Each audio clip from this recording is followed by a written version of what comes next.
and hubs, ENRICH in China. My name is Sarah Medina. I'm a member of the board of SPI. And SPI, we are a management consulting company focused on science and technology. We have locations in Europe and USA, and we have been in China for more than 18 years. We are also the coordinators of this project that is leading towards the creation of a physical center in China that will be providing different types of services on research and innovation. We are not alone in this, and we have a consortium with us, and we have a group of partners from both Europe and China that are helping us to implement this and to provide different types of services in China that will be towards Europeans that are located in Europe, and also Europeans located in China, and also towards the different types of Chinese organizations. So the different organizations that are with us are EBN, European Business and Innovation Center Network, EU Relations, Steinbeis, Praxis, from Fraunhofer EUPIC, Innovation Norway, and FFG from Austria. We also have different Chinese partners with us, including the Chinese Science Technology Exchange Center that belongs to the Ministry of Science and Technology in China, the European Union Project Innovation Center based in Chengdu, the Torch High Technology Industry Development Center, the Tsinghua University, and also University of Nottingham. So I'm very pleased to be here with you. And this physical center has been already launched in Beijing in the end of October, and is at the moment located within the European Union SME Center. And then we also have the first regional hub that is located in Chengdu, in a fantastic building. It's the Business and Innovation Center for China-Europe Cooperation. This center will be providing different types of services, and who are the clients, and the services are towards who? Are towards universities, research centers, research councils, SMEs, startups, large companies, cluster management organizations, business associations and chambers of commerce, funding agencies, innovation agencies, and also different types of science, technology, innovation, networks, and platforms. Today, we have a comprehensive webinar, and we are going to focus on China's innovation landscape and the impact on the research and innovation, the different cooperation opportunities between Europe and China. And I have the pleasure to announce you Franziska Bergmann. She's a project manager at Steinbeis, and Steinbeis is also a partner with us in the implementation of this center. Then I have the pleasure to announce you Richard Deng. He's the chief representative of SPI in China, and he will present you the service portfolio of ENRICH in China. And we also have with us Maggie Zheng, that I'm very pleased to announce you. She's the project manager at the European Union Project Innovation Center, and she will talk about what ENRICH has to offer in Chengdu. What are the business and innovation cooperation opportunities with Europe? We also have time for questions and answers, so feel free to launch your questions in the platform, and then we'll have time to discuss in the end. Again, thank you very much for being with us, and I hope that you enjoy this first webinar of ENRICH in China. Now I welcome to the stage Franziska Bergmann, so please, the floor is yours. Thank you very much.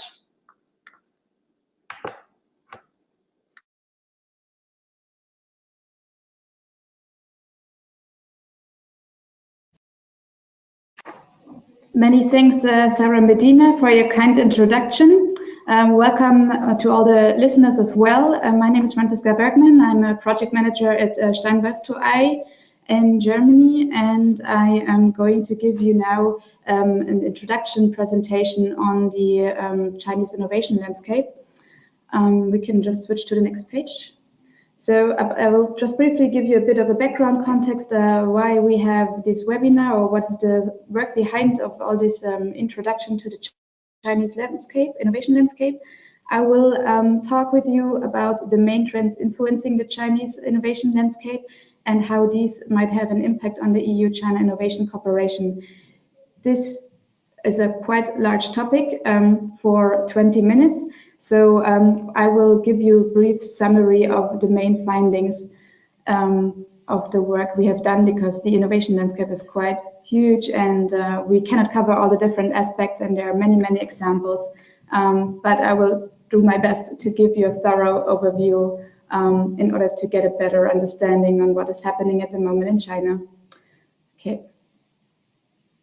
So coming to the webinar, just also a brief introduction of Steinbeis. We are located in Germany and have more than 7 years of international experience in especially EU-Chinese research and innovation projects. So we've been partnering for projects, and generally we have technology transfer consulting services that we offer, such as innovation financing and management, internationalization, support of innovation policies, and we also organize local and European events. Okay. So about this webinar, what we have done before was that this is a preliminary work in order to establish the ENRICH Center in China. Richard will tell you much more about it, as well as my colleague Maggie. We have done a preliminary analysis of the Chinese innovation landscape as part of a huge market analysis for the ENRICH China Center. In order to do so, we have identified different trends, drivers, and obstacles or opportunities through workshops, desktop research, but also an online survey and expert feedback. So you can see on the right some pictures of the different validation workshops we have held between in June 2017 with Chinese and European experts that are active in research and innovation in the context of EU-China collaboration. In this way, we could validate the findings we had on our desktop research and also from the survey results in order to get a thorough report and a good basis also to understand what are the challenges, not just for us, but also for you. Okay. So how did we group the findings that we had? We had a lot of input, and we grouped it according to the PASTEL method. PASTEL stands for political, technological, legal, environmental, economic, and social categories, basically, that form the analysis of any topic, in order to get a thorough picture and group the information that we have. So we have, for each of the categories, collected 8 to 12 factors and analyzed those. What I will do now is that from each of the different categories, I will present to you the main trend that has derived in our analysis in order for you to understand each of these aspects a little better. So coming to the political category, we have concluded that the main trend is very simple. Innovation is a strong priority among the Chinese government, which has the clear conclusion that this favors innovation activities in China. So innovation is one of the hot topics for the Chinese government, and it can also be reflected very well in some of the recent policies I have just been presenting you here. It's a selection like the 5-year plan. The thematic priorities that are of strategic interest can be found to your right. Then we have the medium and long-term SMT development plan going up to 2020, which has the ultimate goal to raise the research and development expenditure, the public spending, to 2.5%. We have the national plan for building indigenous innovation capacities, which is fostered to support national innovation capabilities and building up a leading China in high-tech and innovation. We have currently also the One Belt One Road initiative. It's basically an investment program supporting the creation of infrastructure by Chinese in the countries along the ancient land and the maritime Silk Roads. And it helps also China to invest their overcapacities in overproduction, such as steel. And we also have the world-class 2.0 university policy, which has been updated and is currently supporting especially the top nine universities in China to enable them to become top-class universities at international level and compete with others. And one of the goals is to bring most of them into the top 100 worldwide universities. So coming to the characteristics of this political innovation support, it's very much driven top-down compared to Europe. So it's the government mostly deciding on what is necessary for the country, which has one benefit, which is that it allows very quick and thorough decisions. It also has a very technocratic focus. That means that the assessment of the success of certain innovation policies is very much based on technical factors, such as the numbers of patents. So it naturally puts also social sciences and topics a little bit into the background and is very much technical driven. On the other hand, also what has been realized is that the competencies in the design of innovation policies and the implementation is becoming much better, and because much of the staff that is working in these topics for the Chinese government has international experience, and the government is also working well with consultancies. So the policies are getting better and better and much more targeted to the specific needs of China. The impact is that the public spending has been driven through policies and funding programs. The government has in this way very much direct influence and can support strategic sectors at the moment, for example, engineering, physics, or new materials. One example from 2017, it has risen the expenditures in defense and aerospace infrastructure by 7%, only in these sectors, as seen as very strategic at the moment. And this has also led, of course, to new opportunities for bilateral and international collaboration on innovation.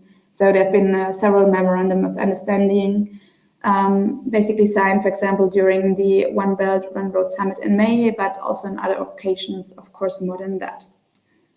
Okay, coming to the one economic trend we have identified, or the main economic trend. So due to a slowed down economic growth rate, the Chinese government is raising public spending on research, development, and innovation activities, and it's supporting economic growth in that way as well.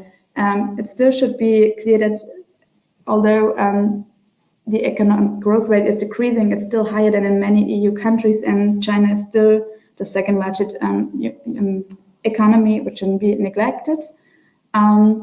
There are certain policy supports that specifically supporting the economic growth, such as the One Belt, One Road initiative.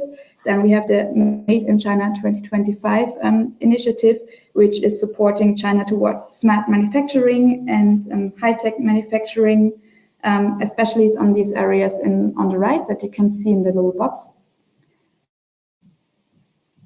And we also have support of indigenous innovation and investment into infrastructure. Also, the banks are financing innovation, especially in the indigenous innovation, which is innovation that's created in China. So characteristic of the economic trend is that the socialist market economy is still highly influenced by political decisions. So there's a direct connection here, of course, between the economy and politics. It can be seen that the Chinese government has accepted this phase of consolidation, which is necessary, and it's not always possible to have economic growth, which helps to consolidate and create new support programs. In this way, the government also encourages highly the innovation and entrepreneurship of their population. And this gives us also general impacts, of course, that the spending on research and development has more than doubled in the recent year. And as I've just mentioned also before, it is supposed to be going up to 2.5% of the GDP by 2020. There has been new infrastructure such as science parks, but also tax incentives such as incentives to settle in science parks, but also especially for foreign innovative companies or high-tech companies. There's, for example, reduced corporate income tax or some customs duty and VAT exemption or refund for the purchase of R&D equipment. So there's also some super deduction tax for certain R&D activities for companies settled in China. And what is also important is that Chinese SMEs are a very important economic factor in relation to innovation. They are the new drivers of research and development and are making up quite a share of the R&D expenditure. So many of these innovative SMEs in China are investing themselves a lot of budget into research and development activities. And also for international cooperation, they should be quite considered. They're usually much more dynamic and flexible than larger state-owned companies, which might make it easier to collaborate with them and get some good outcome. They also, the advantage of the state-owned companies in comparisons is, however, that they usually get a lot of public funding by the state. Okay, coming to social trends, it's one trend that I would like to call digital and electronic communication is rising in China on the private and the social life, but also very much on the work life. And this is happening much faster and much more intense than in Europe. Some of the huge drivers here, some of the large Chinese companies such as Tencent, who owns WeChat, which is a main communication tool, not just for private, but for business. And even Facebook, for example, has taken up some of the features that WeChat has been developing in order to bring them also to European or Western companies or clients using Facebook. We have, for example, also the WeChat Pay. It's a way you can easily pay your shopping with the QR code. And WeChat is, for example, used by close to 1 billion users by now. Alibaba, on the other hand, is the one central online marketplace in China with around 280 million active buyers and 8.5 active sellers per year. And what's also interesting here is that 53% of the transactions usually are made from mobile devices.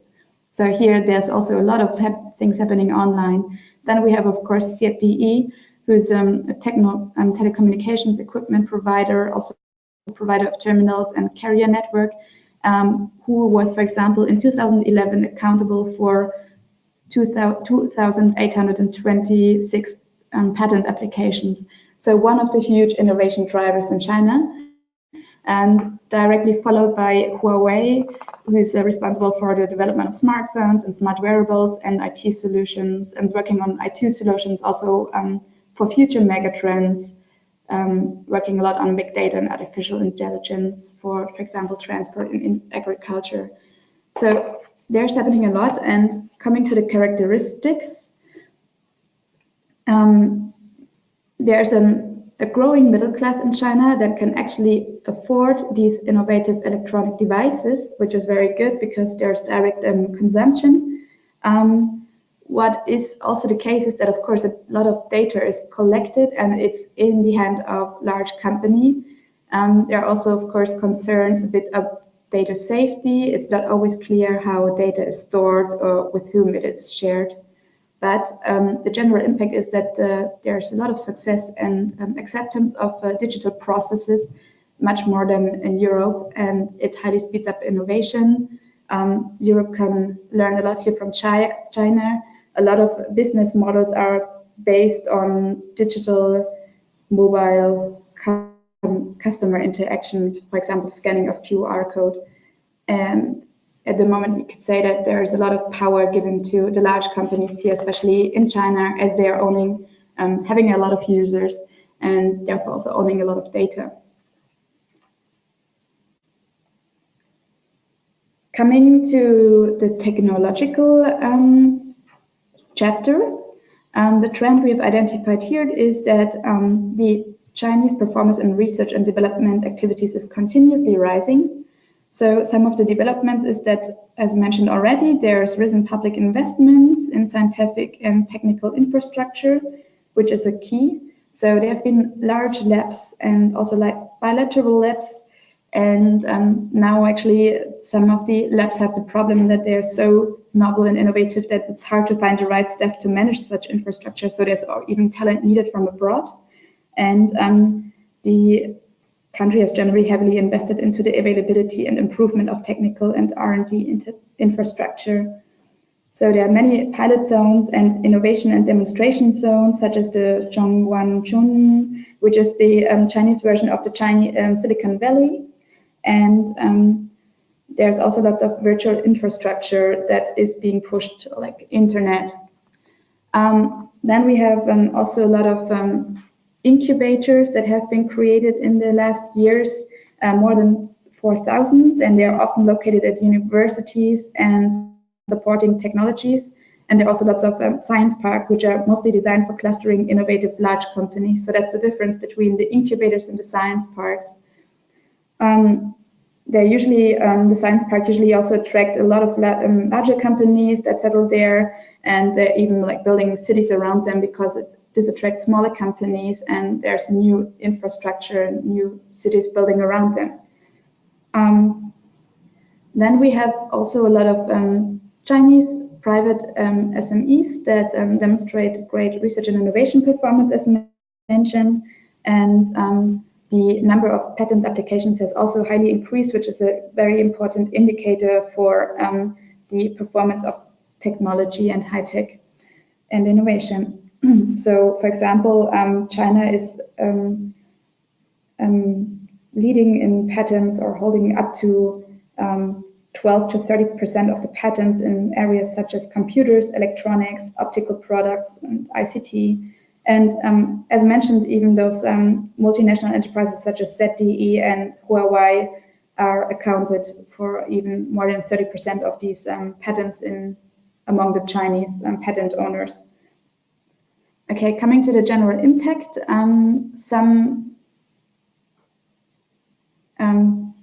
there have been improved links, especially through the incubators between universities and companies. So the technology transfer is also improving between universities or science and economy. We have less dependency on foreign technologies through this, but of course more opportunities to collaborate on joint innovation in China. And also general impact on the international collaboration has been raised a lot is the internet restrictions that hinder innovation in the way that we have certain censorship or websites are blocked or certain tools are blocked, and making it more difficult to exchange and yeah, openness and freedom is a bit of the key for international collaboration and joint results. Yeah. Coming to the legal aspects, the main trend here would be that the entrepreneurial climate for foreigners is currently rather exacerbated by weak law enforcement regulations and the support of national standards. So what we have for developments at the moment is that IPR laws have been improved and are there and could actually protect IP very well. However, the enforcement is still quite weak, especially in e-commerce. There is more enforcement of laws and also awareness on anti-corruption and anti-bribery laws. There is internationalization initiatives existing from the Chinese governments. However, it's seen that they are much more motivating the Chinese companies to go abroad than rather Europeans coming to settle in China at the moment. On the other hand, also the Chinese government with all these policies such as Made in China 2025, there's lots of trend to set national standards, which make it, of course, more difficult for international companies to enter the market with their own products if there's different standards for China only. There's also the new law on, such as the foreign NGO law, which gives much more control to the government on international foreign NGOs.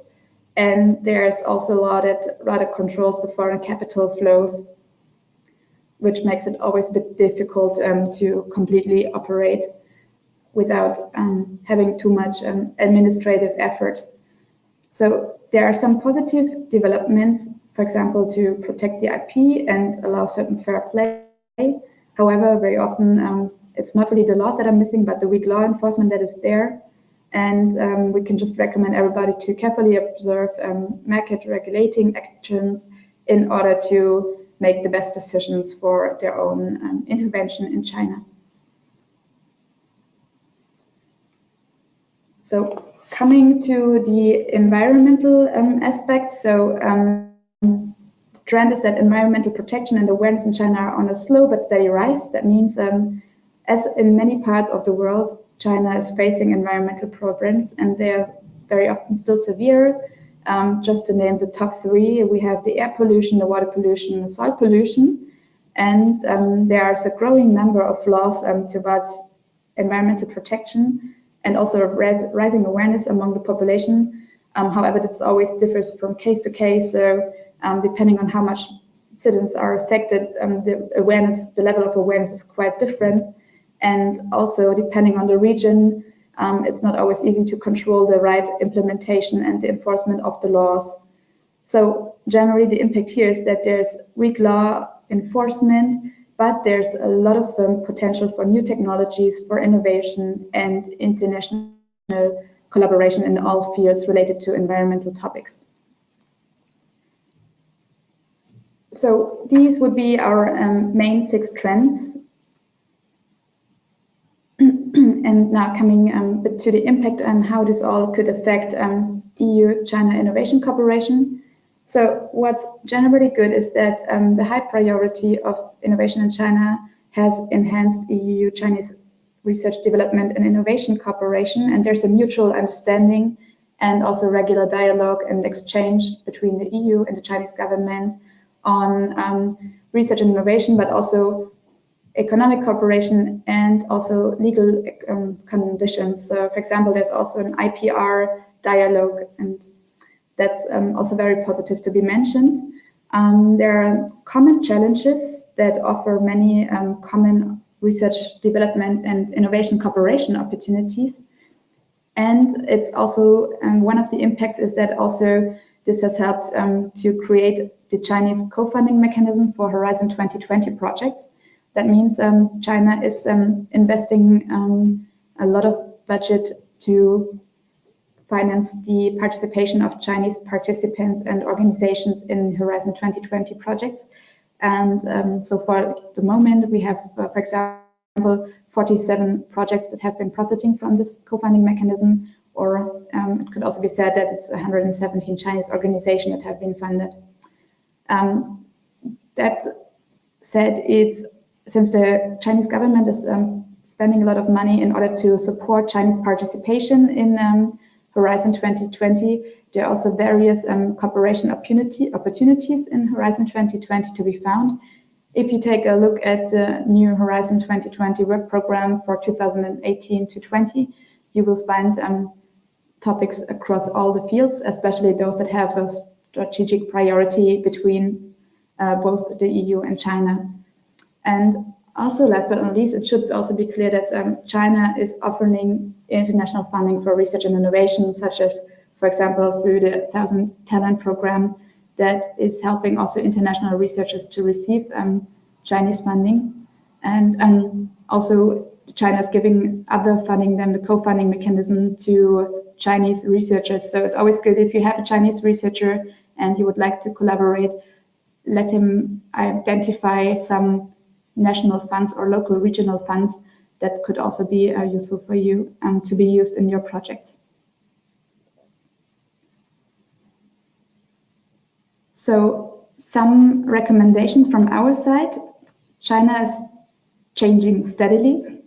So developments and changes are happening very quickly. What has been said today can be said, can be different or change in 1 year. So here you can find links, we'll send you the PDF. You can find links to the most important websites and contact points in order to keep yourself updated, and you should definitely involve Chinese partners through co-funding in your Horizon 2020 projects. You should also investigate opportunities of finding Chinese funding for your innovation and research activities, and also consider that depending on the case, also think about when you're a company, think about joint ventures that can be a very good market entry opportunity in China. So that was some quick summary of the recommendations. Thank you. And I think after the next presentation, we would have some time for questions and answers. Franziska, for the great overview on China's innovation landscape. The questions, please feel free to continue posting questions, and they will be answered in the end of this webinar. So now it's my pleasure to welcome Richard Deng, the Chief Representative of SPI in China, and Richard will tell us about the service portfolio of ENRICH in China. Welcome, Richard. Thank you, Sarah, for your kind introduction. Hello, everyone. My name is Richard Deng. I'm Chief Representative of SPI China office. I'm based in Beijing. And Sarah mentioned ENRICH. We just launched our headquarters and the first regional hub in October. So today, I'm very pleased to present you the services of ENRICH to offer.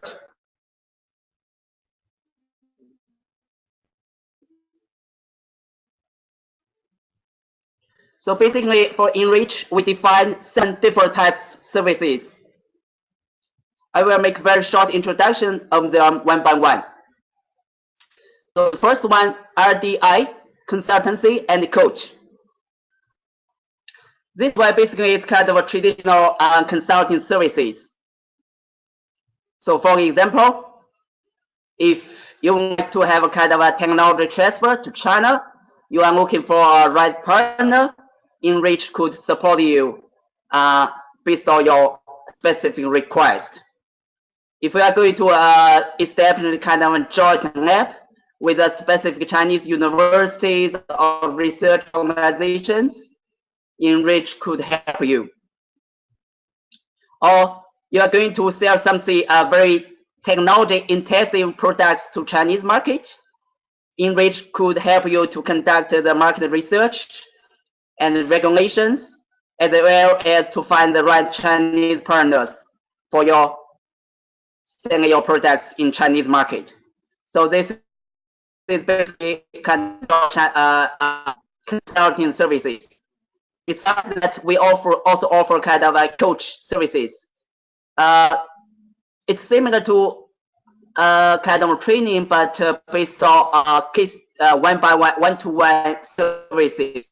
Normally, we combine with the coach together with kind of a training session, and after the job, we could offer kind of coach services to a specific company based on services to help you answer your concerning about Chinese market, to help you better understand Chinese market according to your specific business and products. And then second one, we have a STI RDI intelligence. For this one, it's kind of a research report to help you better understand what's going on in China in terms of science, technology, innovation. What are the latest developments in China with focus on innovation and opportunities and challenges and well for European STI stakeholders. So this kind of reports will cover different topics. For example, like STI landscape in general analysis, kind of a feasibility study, technology research, foresight analysis for future, business plans, innovation management in general, as well as RDI exploitation strategies, cost screen, and strategic partner search. And also, we could develop kind of customized requests. And then third one, landing and the co-working services. So basically, this is kind of a service to provide you localized guidance to help you set up channel. We could offer you kind of a co-working space and to provide you support in terms of administrative and registration, legal and tax issues, and also help you link to your to the right Chinese local scientific and business communities. For some of these services, we will work closely with some Chinese or European service providers based in China. For example, some very interesting Chinese or European incubators already established in China. So they could help you set up in the Chinese market very quickly with no cost.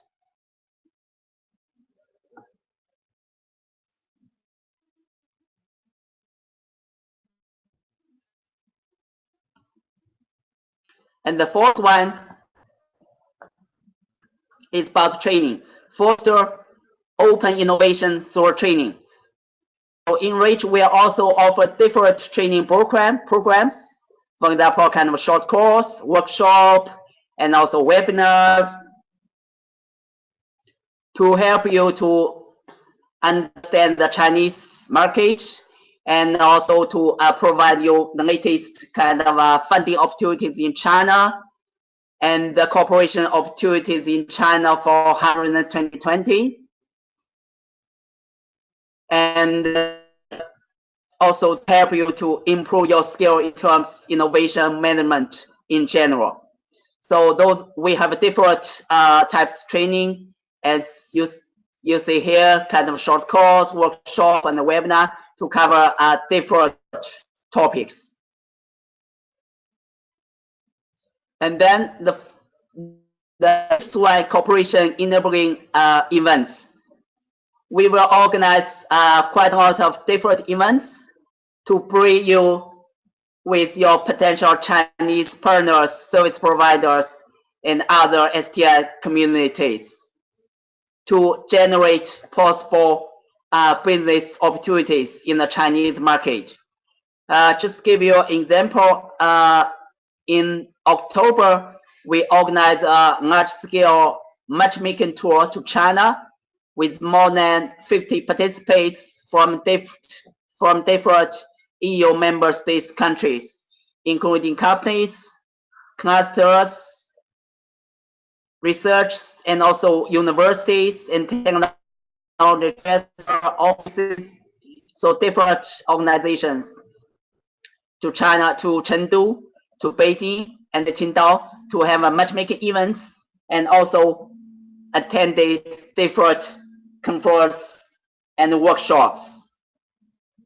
So for next year, we are also going to organize different events, roadshows, matchmaking tour, and different business visits, scientific exchange, and also workshop and conference and seminars.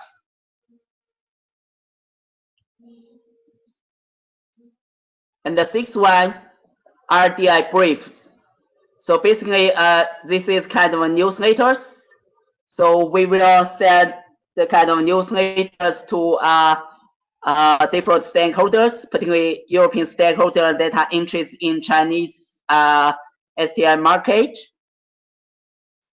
with those latest development in the Chinese STI landscape and existing STI funding opportunities and collaboration with China, and also some latest potential cooperative opportunities in China. Later on, you are able to register through our website. There you can receive our newsletters. And the final one, innovation support certification. So basically, this one is guaranteed Chinese incubators, and also innovator incubators and accelerators already established in China. So they aim to help European companies to find the good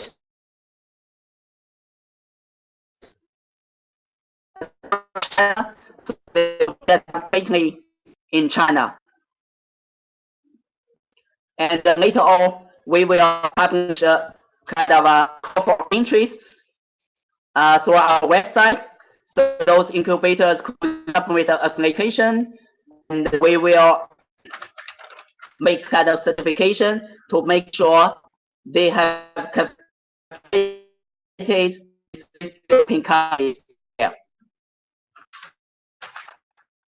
So basically, those are 7 different services. From now until end of next year, those services are mainly offered by the consortium team behind the project, the 8 European partners and Chinese partners called SPI us. And furthermore, we will also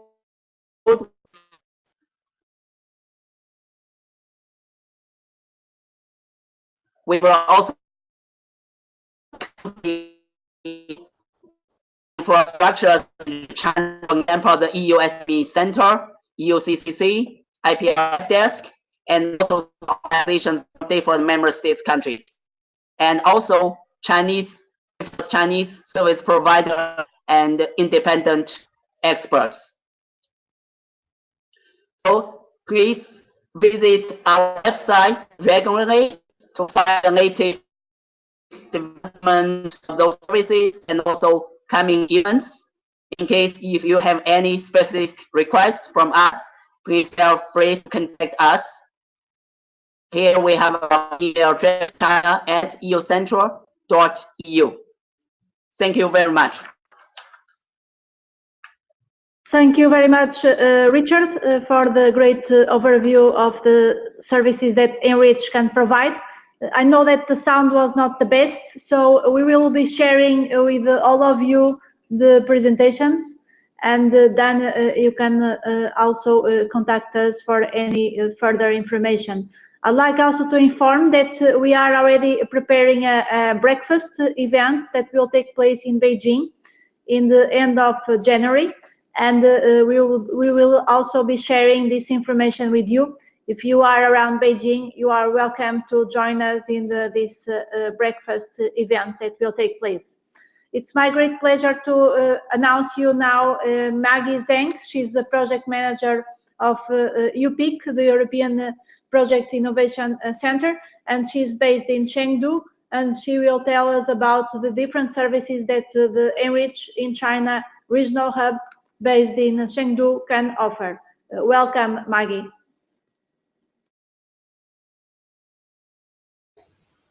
Hi, everyone. Thanks, Sarah. Thanks for your kind introduction. I'm Maggie Zheng. I'm a project manager of EU Project Innovation Center based in Chengdu.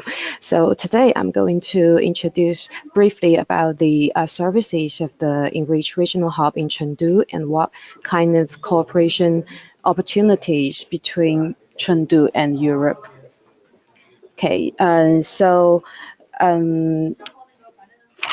to begin, here are the main services which we mentioned, which Richard had already been introduced you about the ENRICH services.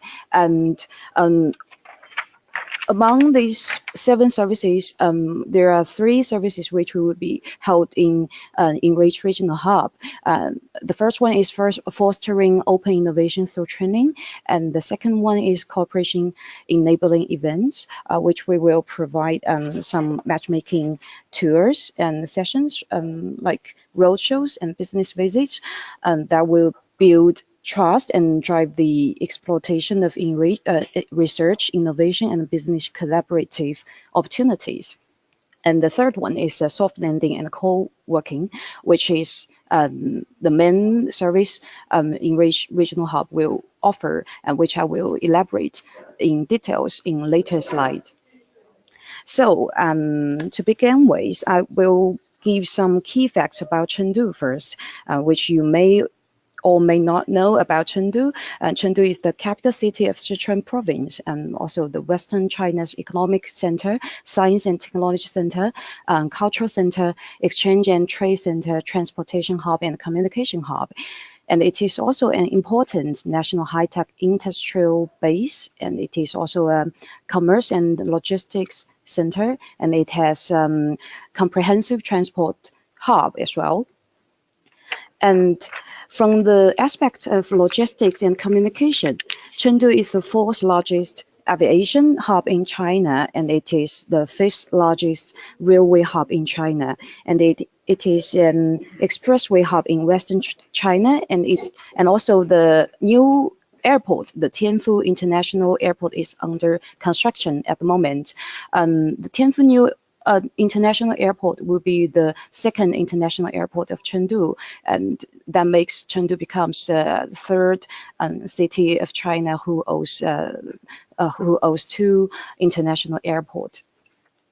And here I'm going to introduce some key industries in Chengdu. So the key industries in Chengdu includes information technology, aviation, environmental protection, rail transit, biopharmacy, metallurgy, automobile, new energy, food, petrochemical, new materials, and building material. So next, here is the building which holds ENRICH regional hub. This building named Business and Innovation Center for China-Europe Cooperation, which is located in the 5th Tianfu Street in Chengdu. And here are some, here I will give you some key facts about the whole building. This building has a total investment of over 3 billion RMB, which equals to approximately 400 million euros. And it has a total area of structure of 210,000 square meters. And it is 192 meters high. So it has 46 floors, and it has direct link to Metro Line 1, which is the central line links the south area to the north area of Chengdu. And it is also the core area of Chengdu free trade zone, and it has only 20 minutes drive to the airport. And here you can see some on-site photos of the building and also the ENRICH regional hub. As you can see, the office photos, which has a lovely view alongside the river, and we have a few meeting rooms, and as well as a lounge area. And here are also some other services we could support for the soft landing and co-working services from these three aspects. So as you can see, we provide the one-stop administrative services, including like company registration and tax registration, and also costumes and logistics, accounting services, and government services, as well as other market dissemination and HR services, incubations, and so on. Also, we could provide like China-Europe EU exchange and cooperation platform, which helps the project linking and also market research and market B2B matchmaking, and also translation and interpretations, financial counseling and project application, policies consulting, and legal services as well. And also from the Chinese side, we do offer like the issue of requests and project consulting, and also overseas investment, and also promotion in foreign countries, and also technology imports, and also mentoring program, fairs and exhibition, business inspections, and incubation as well. Here will be some main functions of the whole building. which include the Commodities Trading European Center and also China-Europe Exchange Center for Technologies, China-Europe Innovation Incubation Center, and also European Enterprise Supporting Service Center, and also Operative Center for Institutions, and Green Administrative Channel, which I just mentioned for like one-stop administrative services, and also the Multifunctional Center. So we have more like supportive services inside the building. So if for the ENRICH Regional Hub, if you'd like to do your soft landing or co-working inside the ENRICH Regional Hub, you can like gain some extra services from this. What I mentioned for just like the one-stop administrative services very easily, and yeah, it's very helpful. And also, next will be some opportunities in Chengdu. Here you can see we have like amount of technological cooperation demands from the Chinese side. As you can see, here are some demands from like environmental protection companies in China. So if you or your clients have such interests to cooperate with this kind of company, you could contact us and let us know, and we could bridge you with the right partner with the right demands. Okay, so yeah, so that's it. So, thank you. Much, Maggie, Zheng, for the great introduction of the service offer in Chengdu. And you can see here in this slide the contact address in Beijing and also in Chengdu, and also our website and the email address china@eucenters.eu, that you can connect with us in the future for further requests and for further questions. Now we have now time for questions and answers, and we already have a number of questions in the platform, and I'd like to go over some of them, and then we could have some discussion. So we have, for instance, a question about the percentage of the incubators. This is for, I believe, for Franziska. What percentage of incubators are incubating in reality, and what percentage is merely made for real estate development purposes? I don't have the right number right now. It is definitely improving in the way that many more incubators are made with the purpose to actually facilitate the cooperation and technology transfer. It is right that it used to be rather in, let's say, investment in terms of buildings and infrastructure. However, this is much changing. I don't know the exact information here, but many more than before are actually providing real services, not just facilities.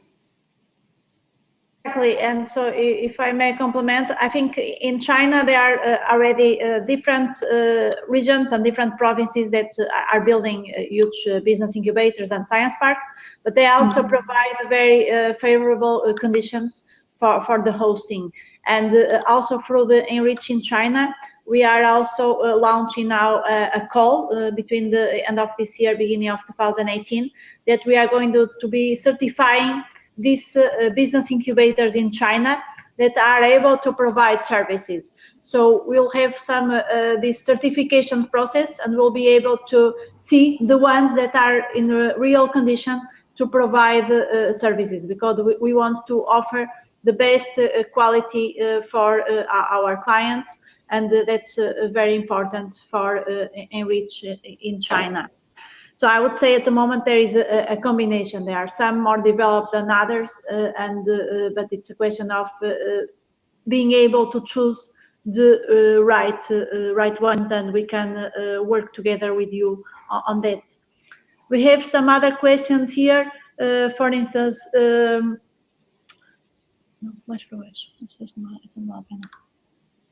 regarding Chengdu.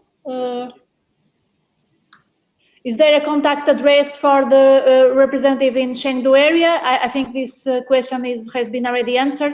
You could see this in the last slide that was presented. Then regarding the offer, this is for Richard, the offer of STI, RDI intelligence out of every hub, or is it going to be just in headquarters in Beijing? Richard, do you want to answer this question, please? Richard, are you there? Hello, Richard? Okay, I can answer this question. So basically, we will be able to offer this STI RDI intelligence will not be only in Beijing. We'll be able to offer also in other locations in China. So please feel free to contact us, and then we'll get back to you on your specific request. There was another question about Chengdu.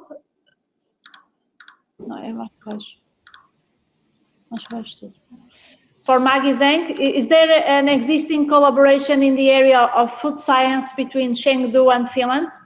Maggie, do you know about this?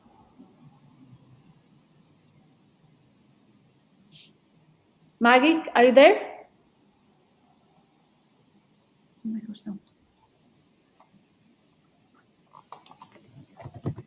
Maggie, are you there?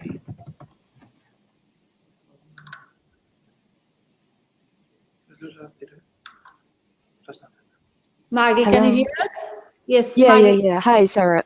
For this question, I need to check with my colleague who's responsible for the Finland project, because so far as what I know, we did many projects related to the environmental protection area, but for the food science, I'm not sure at the moment. But if you want to know this, you can leave an email address, and I could write the email to you later. Okay, thank you very much, Maggie. Then there is another question about when the Business and Innovation Center for China-Europe Cooperation, Maggie, will be open. At the moment, actually, here there are still some constructions for the hotel and for the supportive services at the moment. But for the exact moving in date, it's not really settled yet. But I think it's gonna be next year, but just like the middle of next year. Okay, thank you very much. Then for Richard, Richard, are you there? Yes, hi, Sarah. Hello? There is a question here about what are the Chinese financial support programs for EU R&D companies? Could you please share more information about this? Okay. So there are quite a lot of different funding programs in China from the national level and also at the local level. So from the national level, there's a kind of a co-funding mechanism from the most Ministry of Science and Technology to support China-EU collaboration. Those projects are approved with the 12020 program. And this year, this co-funding mechanism, CFM, was updated again. So from next year, from the China side, we'll continue to provide co-funding to those projects approved with the 12020 by most, and also some funding from other Chinese organizations like the Ministry of Industry and Information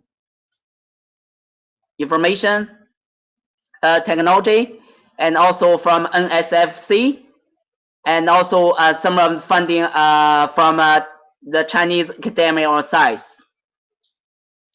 And then at the local level, from a different municipal government, particularly from those regional science technology committee, and also from some science parks, they will also provide a kind of funding to both Chinese companies and also European companies. But normally, they have two different schemes. It depends on the city, it depends on the science park. For example, in Beijing, there are some kind of a funding program to support the international cooperation, international technology transfer. For example, in the science park, in the Zhangjiang Science Park in Shanghai, if you set up a kind of a company there, it's technology-based companies, they will make kind of evaluation. If you really bring some kind of a very good advanced technology to China, they will provide kind of a funding, some kind of directive funding for your research on the projects. Some of them they will provide kind of a free space for your setup in China, or quite lower the rating for office space, and also some other kind of free training, and or some other kind of services to help you to free services to help you to connect to the local Chinese science technology community. So indeed, there are quite a lot of different funding programs, but still most of them are still only available in Chinese. So for Europeans, it is still some difficulties for them to approach those funding programs. So ENRICH, we are able to help you to approach those different funding programs depending on your different specific requests and your activities in different regions of China. Thank you.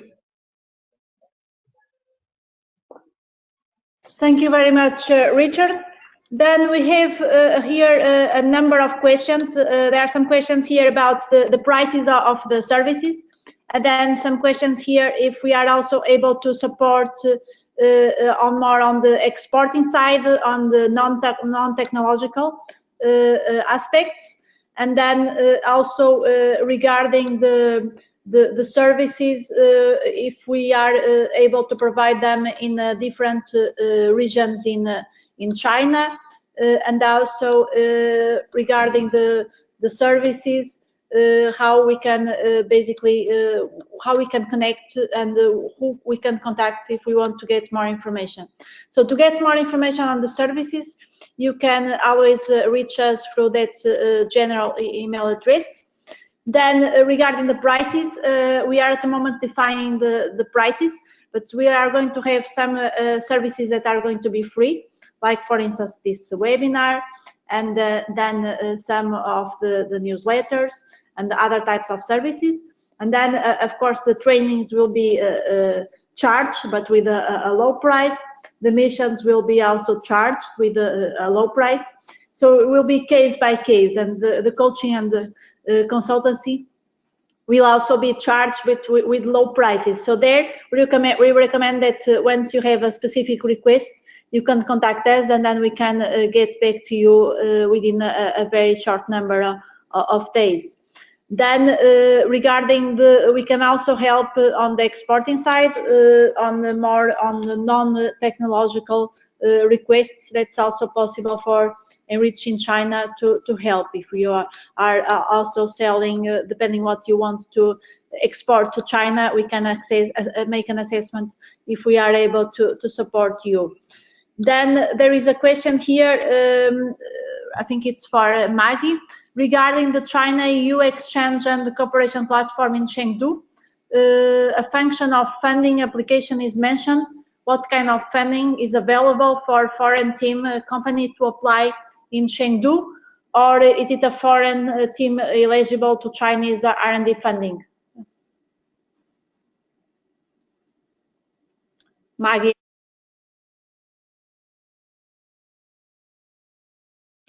Okay, for this question, for the funding aspects, we have some like local partners who work with us very closely for the funding aspects. So if the kind of foreign, there's a foreign project and would like to acquire or like to gain such like funding, we could help to contact and also to link with our partners to bridge the funding issues. Yeah.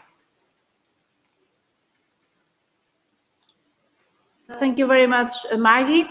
Then we have here a question for Franziska on the someone here, a participant is looking for more information about DeepSea platform. They have some services of consultation to provide. Do you have any recommendation for them? The recommendation would be to send us thorough information on this, for example, summary of what he's exactly looking for, and we could provide him some further information. Then it's a little bit not enough to answer the question. Question: how fast can we find the partners? This will depend also on specific requests there. Then we recommend you that you contact us, and then we can make the assessment and then get back to you on this specific requests. Then some questions here. If we are going to share the information, we are going to share all the information with all the participants. So we had in total, the maximum was 72 participants in this webinar, and from about 18 EU member states, and also Chinese participants. Then I think I have answered most of the questions. Just going here through them one more time. If you have more questions, you can still write right now. I think we can then close in about 2 minutes.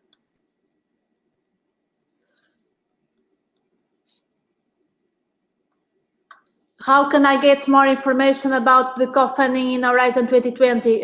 Richard, do you want to answer this one, please?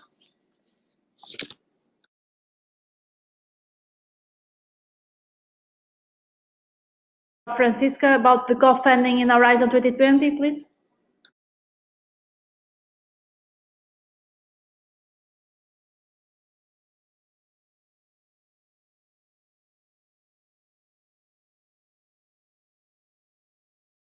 Mechanism, if you we can get back to you on this one. So basically there is information from the Chinese Ministry of Science and Technology, and also from the Chinese Academy of Sciences, the institutions that are at the moment involved in the co-funding mechanism. So we can, depending on your specific request, usually the Chinese, if it's a consortium involved, a China call from Horizon 2020, involving the participation of Chinese.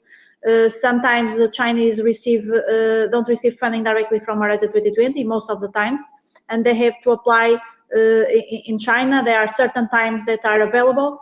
They have to have a separate application, and that they can then get the support. And there are already concrete cases that this has been successful, like for instance the exciting project. It's a project that SPI is involved on ICT cooperation, EU and China, and the Chinese are able to receive funding directly from the Chinese government. So if you could direct the question directly to us, then we can get you a more concrete answer. So we have time for one more question. Then regarding the advice on the best approach to do R&D commercialization in Beijing, through ENRICH in China, we can also help you on this through our number of partners that we have with us. We also have with us Tsinghua University, that is a leading university worldwide, and it's also a part of the ENRICH in China group. So we can help on these aspects of technology transfer. So please send us your specific requests so that then we can make an assessment and get back to you. Another question here about If a UK team is still available for Horizon 2020, at the moment, yes. So I would state at the moment, please feel free to continue participating in Horizon 2020. So that's the only, that's what I can say at the moment. So I think we covered most of the questions. So once again, I'd like to thank you very much for participating today in this first webinar of ENRICH in China. We are going to share with you all the presentations. I'd like to thank very much all the speakers, Franziska Bergmann, Richard Deng, and Maggie Zheng. I'd like also to thank very much my colleague Vasco Barros that have been here in the background and doing all the support, and also my colleague Andrea Barbosa that has been also helping on putting this webinar together, and the colleague in China, Rachel, that has been also supporting in this webinar. We'll be keeping you updated on the developments of ENRICH in China and what we have to offer, and feel free to contact us. Through again our website, and you can see the website here in the screen, the www.eucenters.eu/China, and our email address china@eucenters.eu. Again, thank you very much to all, and we will be in contact. Bye bye. Thank you.